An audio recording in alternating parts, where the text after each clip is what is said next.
Hello friends, welcome to CSE knowledge. आज हम लोग लेक्चर 2 कर रहे हैं पार्शियल डिफरेंशियल इक्वेशन का।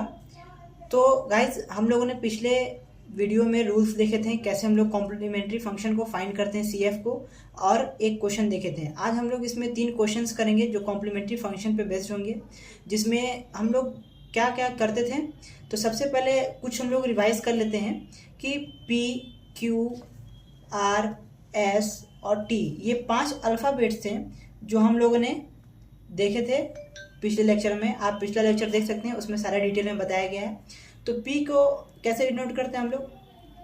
Del Z upon del x, del Z upon del Y, del square Z upon del x square, S को del square Z, del x, del Y, और T को del square Z upon del Y square. तो ये 5 alphabets हैं जिनको हम notation भी कहते हैं, और डिनोट करने के लिए इसको हम लोग यूज़ करते हैं। अब हम लोग गाइस क्वेश्चन को सॉल्व करते वक्त और भी चीज़ देखे थे, जो हम लोग रूल्स देखे थे। क्या देखे थे कि जो हमारा डेल अपॉन डेल एक्स होता है वो डी होता है, और हमारा डेल अपॉन डेल वाई जो होता है वो डी डैश होता है। ये चीज़ था। जब हम और इसको क्वेश्चन को सॉल्व करते हैं तो हमारा कॉन्सेप्ट क्लियर हो जाएगा। देखिए, क्वेश्चन नंबर हमारा 1 देखते हैं। क्वेश्चन नंबर 1 हमारा है D plus 2d dash D minus 3d dash z equals to 0। तो गाइज, यहाँ पे हम लोग देखते हैं कि सबसे पहले क्या था कि डेल अपॉन डेल एक्स के फॉर्म में रहता है या डेल अपॉन डेल वाई के फॉर्म में रहता है, तो डी और डी डैश में कन्वर्ट करते हैं। लेकिन यहाँ ऑलरेडी हमारा डी और डी डैश के फॉर्म में दिया हुआ है, तो हमको इसमें कन्वर्ट करने की कोई ज़रूरत नहीं। तो सबसे पहले हम क्या करेंगे, डी की वैल्यू हम लोग क्या कर देंगे, एम में कन्वर्ट कर देंगे। डी इक्वल टू एम और डी डैश इक्वल टू 1। ये आपको रूल्स में बताया गया था कि कॉम्प्लीमेंट्री फंक्शन जब भी फाइंड करते हैं तो उसको पहले ऑक्सिलरी इक्वेशन में कन्वर्ट करते हैं। ऑक्सिलरी इक्वेशन में कन्वर्ट करने के लिए डी की वैल्यू एम पुट करते हैं और डी डैश की वैल्यू 1 पुट करते हैं। अब देखते हैं हम लोग।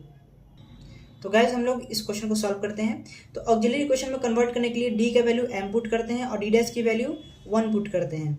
तो चलिए हम लोग ऑक्सिलरी इक्वेशन बनाते हैं।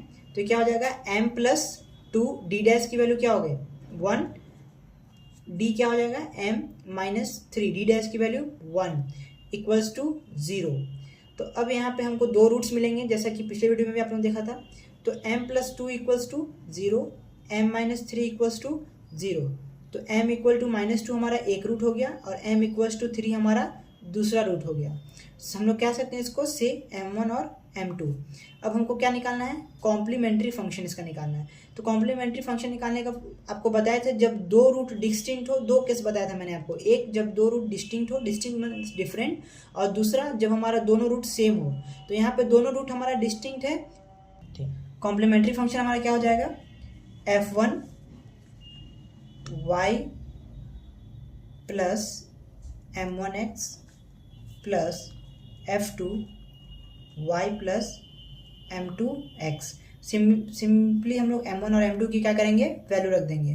तो हमारा जो कॉम्प्लीमेंट्री फंक्शन में क्या हो जाएगा, f1 y minus 2x, m1 की वैल्यू -2 है, plus f2 y plus 3x। तो गाइस, ये हमारा रिक्वायर्ड कॉम्प्लीमेंट्री फंक्शन हो गया, CF हो गया, जो हमें चाहिए था। इसमें क्या था, हमारा दोनों रूट डिस्टिंक्ट था। चलिए गाइस, तो ये हमारा फाइनल CF हो गया। अब सेकेंड क्वेश्चन हमारा है r equal to a square t. तो r और t और a, यहाँ 3 चीज़ आपको दिख रहा होगा। तो a स्क्वायर तो यहाँ कांस्टेंट कोफिशिएंट का वर्क कर रहा है, बचा दो r और t। तो गाइज, यहाँ पे देखिए, हम बोले थे ना इसका यूज आएगा कन्वर्ट करने के लिए। तो r का वैल्यू क्या होता है, del square Z upon del x square, और हमारा t का वैल्यू क्या होता है, del square Z upon del Y square. तो हम लोग guys del square Z upon del Y square ये किसका वैल्यू हो गया, टी का। तो चलिए आइए हम लोग क्वेश्चन नंबर 2 को सॉल्व करते हैं। ठीक, चलिए गाइस, ये हमारा क्वेश्चन नंबर 2 है, r equal to a square t. तो r का वैल्यू हम लोग क्या देखें, जो वैल्यू है वो पुट कर दीजिए, del square Z upon del x square. A square तो हमारा कांस्टेंट है, और टी क्या हो जाएगा हमारा, del square Z upon del Y square. ये हमारा टी का वैल्यू हो गया और आर का वैल्यू हो गया। अब RHS में क्या करना है, 0 रखना है, सबको इधर लाना है फॉर्म में। तो del square Z upon del x square minus A square del square Z upon del Y square equals to 0। अब हम लोग का अगला स्टेप क्या होता है, कॉम्प्लीमेंट्री फंक्शन को सॉल्व करने के लिए डेल अपॉन डेल एक्स को किस में कन्वर्ट करते हैं, डी में। यहाँ स्क्वायर है तो डी स्क्वायर हो जाएगा, जेड माइनस ए square constant coefficient, del upon del Y को क्या लिखते हैं, डी डैश, स्क्वायर है तो डी डैश स्क्वायर, और जेड का जेड इक्वल्स टू 0। अब क्या करते हैं कि जेड को कॉमन लेते हैं, d square minus A square d dash square z equals to 0। अब हम लोग क्या करते हैं, कॉम्प्लीमेंट्री फंक्शन बनाते हैं। तो अब क्या करते हैं, d square minus A square d dash square z equals to 0। अब क्या करेंगे, डी को कन्वर्ट करेंगे एम में और डी डैश की वैल्यू क्या पुट कर देंगे, 1। क्यों, क्योंकि हमें इससे पहले ऑक्सिलरी इक्वेशन बनाना होता है, और ऑक्सिलरी इक्वेशन बनाने के लिए डी को एम में कन्वर्ट कर देते हैं और डी डैश की वैल्यू 1 पुट कर देते हैं। तो हमारे ये कन्वर्ट होकर इक्वेशन किस फॉर्म में बन जाएगा, m square minus A square equals to 0। ये हमारा ऑक्सिलरी इक्वेशन का फॉर्म बन गया। अब यहाँ से m की वैल्यू क्या आ जाएगी, m की वैल्यू आ जाएगी प्लस माइनस a, यानी हमको दो रूट्स क्या मिला, m1 इक्वल्स टू a और m2 equals to minus a।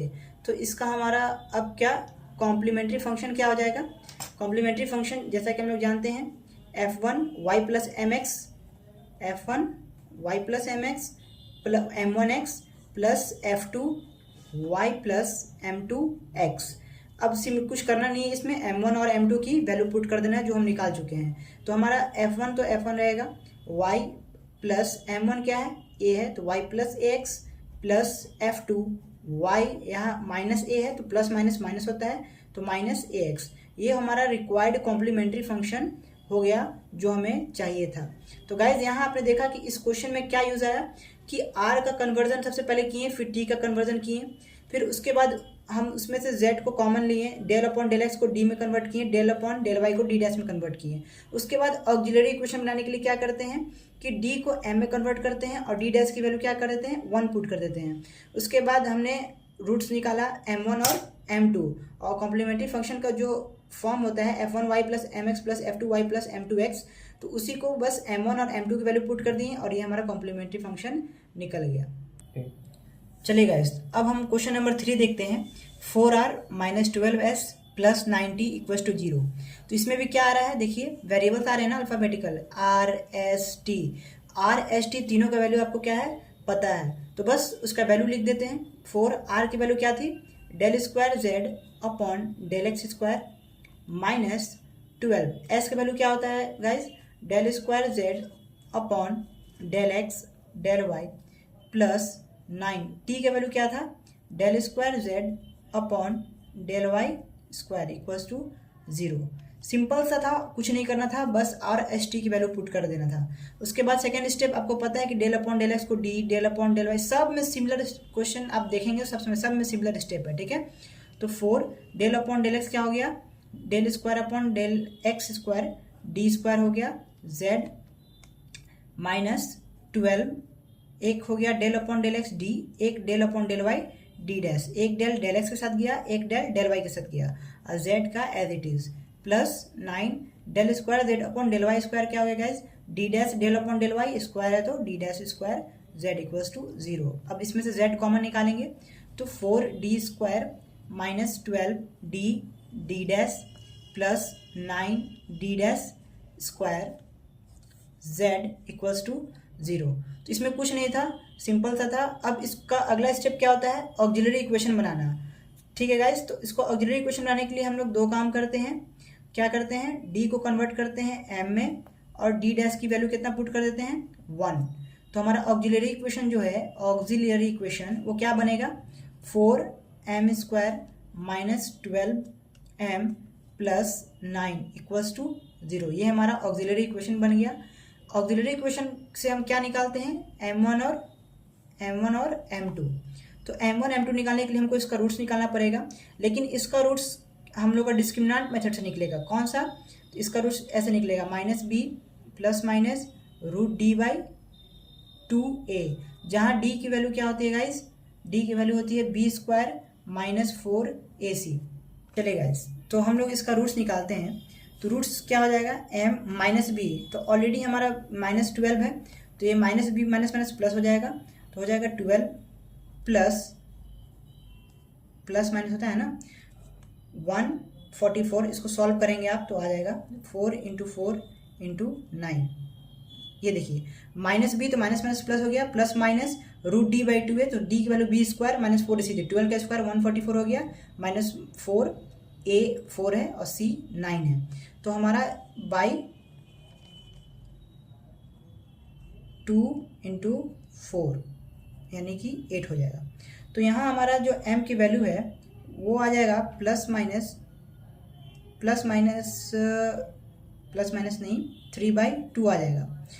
m की वैल्यू 3/2 आ जाएगी, और दोनों वैल्यू, दो रूट्स यहाँ से निकलेंगे m1 और m2, दोनों का वैल्यू क्या होगा 3/2 होगा। ठीक है गाइज, तो m1 और m2 जो आपका दो रूट्स निकलेगा, इसको सॉल्व करने के बाद 3/2 आएगा, दोनों सेम आएगा। तो इसका अब एक केस क्या आ गया गाइज कि कॉम्प्लीमेंट्री फंक्शन जो हम निकाल रहे हैं, हम लोग दो पढ़े थे, एक डिस्टिंक्ट वाला जिसको मतलब हुआ, जिसका मतलब डिफरेंट हुआ, और दूसरा हम पढ़ रहे हैं जिसका रूट्स सेम है, यानी m1 और m2 दोनों क्या है, बराबर है, 3/2 और 3/2।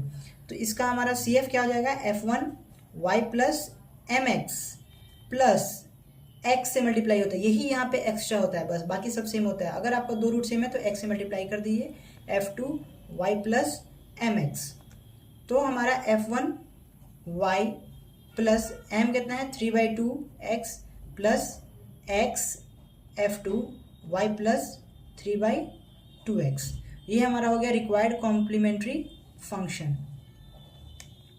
ठीक है गाइस, तो ये हम लोगों ने आज जो CF पढ़ा वो दोनों केसेस पढ़ लिए, जब हमारा रूट डिस्टिंक्ट हो तब यानी डिफरेंट, और दूसरा जब हमारा दोनों रूट्स क्या हो, सेम हो, तब उसका CF क्या होगा। तो हम लोग इस क्वेश्चन को वेरीफाई करते हैं फिर से कि R, S और T ये तीन चीज़ था।